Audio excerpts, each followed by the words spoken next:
Hello friends, నీ బాధ్యతలను నీవు సరిగ్గా గ్రహించినప్పుడు నీ ఆశయాలను పూర్తి చేసుకోవాలనే పట్టు నీలో కనిపిస్తుంది.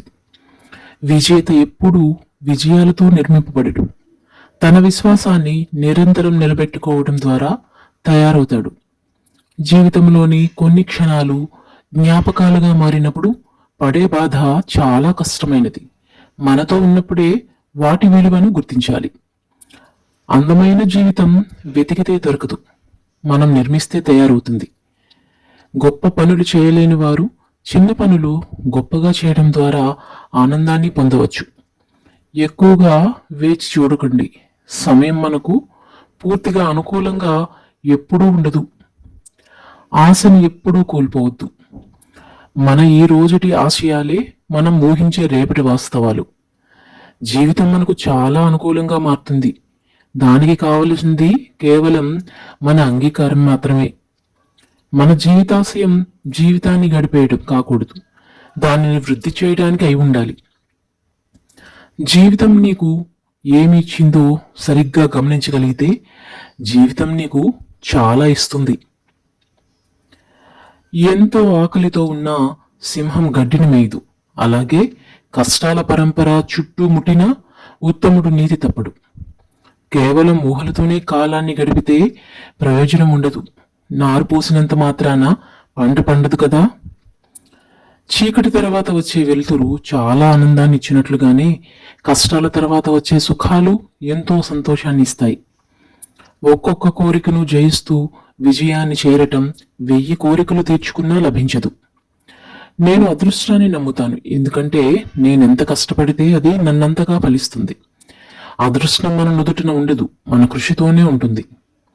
రాపిడి లేకుండా రత్నం ప్రకాశించదు. అలాగే కష్టాలకు తట్టుకోలేని మనిషి విజయాన్ని సాధించలేడు. నేను క్షమిస్తాను అంటే దాని అర్థం ఇతరుల ప్రవర్తనని అంగీకరించానని కాదు, నా జీవితాన్ని ముందుకు తీసుకెళ్తున్నానని. ఆలస్యం అవుతుందని పనులను ఆపకండి, ఎందుకంటే గొప్ప పనులు సమయాన్ని ఆశిస్తాయి. జీవితాన్ని ఆస్వాదించడానికి ముఖ్యంగా కావలసినది ఆ జీవితాన్ని ఆనందంగా మలుచుకోవటమే. తన ఆశయాలకు పనిచేయక సన్నగిల్లిన వ్యక్తి ముసలివాడితో సమానం. మన అజ్ఞానం గురించి తెలుసుకోవడమే నిజమైన జ్ఞానం. అడ్డంకులకు కృంగిపోయే వారికి ఎప్పుడూ అపజయమే వరిస్తుంది. విజయం లభించాలంటే వాటిని అనుభవాలుగా మార్చాలి. ఆలస్యం చేస్తే సులభమైన పని కష్టమవుతుంది, అలాగే కష్టమైన పని అసాధ్యంగా మారుతుంది. 10 మంది మనం చేసే ప్రతి పనిని ప్రశంసించాలని ఆరాటపడటం వల్ల మనలోని బలహీనత బయటపడుతుంది. మన ఆత్మీయులతో పంచుకునే సంతోషం రెట్టింపు అవుతుంది, అలాగే విషాదం సగమవుతుంది. అసలే ప్రారంభించకుండా ఉండటం కన్నా ఆలస్యంగా ప్రారంభించటం ఎంతో ఉత్తమం. ఆత్మవిశ్వాసం లేకపోవడం అపజయాలకు గల ముఖ్య కారణం. కాలం విలువ తెలియని వాడు జీవితం విలువ అర్థం చేసుకోలేడు. మనిషిలో ఉత్సాహం పగటి వెలుతురును ప్రసరింపచేస్తుంది, అంతేకాక మనస్సును నిరంతరం పవిత్రతతో నింపుతుంది. గడ్డివామును తగలబెట్టడం వలన సముద్రం వేడెక్కలేదు. ఎవరో విమర్శించారనో హేళన చేశారనో ఉన్నతుల మనస్సు కలత చెందదు. నేను ఎంచుకున్న దారి విభిన్నంగా ఉండవచ్చు, దాని అర్థం నేను తప్పిపోయానని కాదు. నీవు ఎప్పుడూ పొందనిది నీకు కావాలంటే నీవు ఎప్పుడూ వేరే కృషి చేయాలి.